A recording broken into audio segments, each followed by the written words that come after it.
នេះគឺជាខែកាពីងហៀ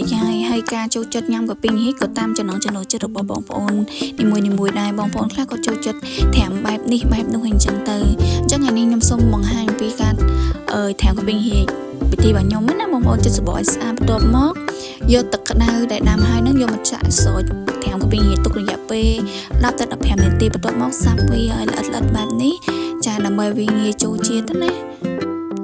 សម្រាប់បងប្អូនខ្លះក៏ចូលចិត្តញ៉ាំបែបចិត្តជាចំណិតធំ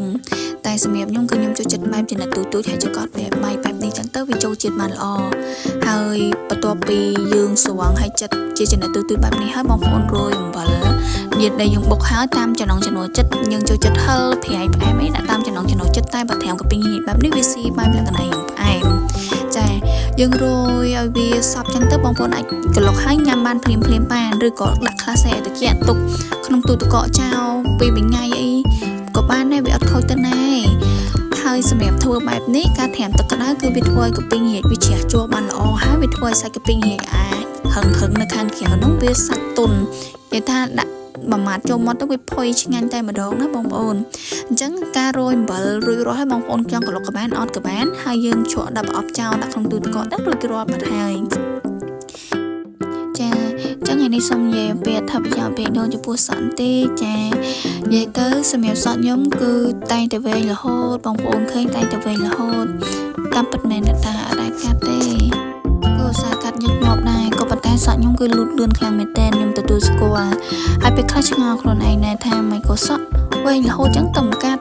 តាមពិតទៅគឺខ្ញុំតែងតែអាសាប្រើប្រាស់ជាមួយនឹងប្រេងដូងគប់ផ្សំជាមួយនឹងសាប៊ូខ្ញុំអាសាយកប្រេងដូងនឹងយកទៅស្បាសក់អញ្ចឹងសម្រាប់សក់ខ្ញុំវិញគឺជាសាយសក់ទូចហើយអុយប្រេងខ្លាំងដល់ពេលអញ្ចឹង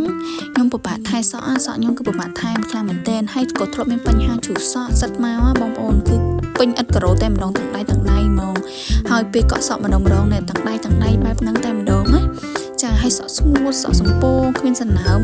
ហើយក៏បានប្រគប់សំប្រើជាមួយនឹងប្រេងដូងចឹងទៅវាបានកែប្រែសក់យើងបន្តិចម្ដងហើយរហូតដល់ពេលខ្លះហ៊ានលេងពណ៌សក់ឡើងវិញចាហ៊ានលេងពណ៌សក់ហ៊ានលក្ខណៈកឹបគៀបញឹកញាប់ចាហើយសម្រាប់សក់ខ្ញុំវិញគឺខ្ញុំអាសាប្រើស្ប៉ាជាមួយនឹងប្រេងដូងខ្លាំងមែនទែនសូម្បីតែក្មួយខ្ញុំជាមនុស្សដែលអត់សូវមានសក់ហើយគាត់ក៏អាសាប្រើជាមួយនឹងប្រេងដូងដែរលើស្ដាប់គាត់និយាយដល់គ្នា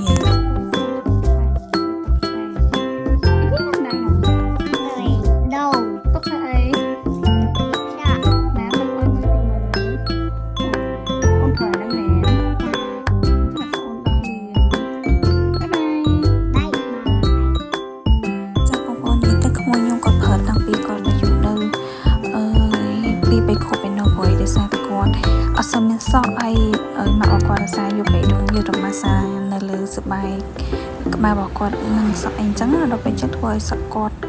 នេះមកទោះជារួញមែនតែរួញបែបចេញមកមានសំណើមហើយអាលោះហើយអត់កដាញ់អត់អីចឹងណាបងប្អូនចឹងសម្រាប់ប្រេងដូងខាងបងគឺចាំបានជាប្រេងដូងត្រជាក់សក់ 100% តែម្ដងជាប្រេងដូងធម្មជាតិពិតតែម្ដងចុះបើសិនជាបងប្អូនចង់សាកល្បងប្រើប្រាស់ឬក៏មានតម្រូវការផ្សេងៗអាចកំងខាងបងបាន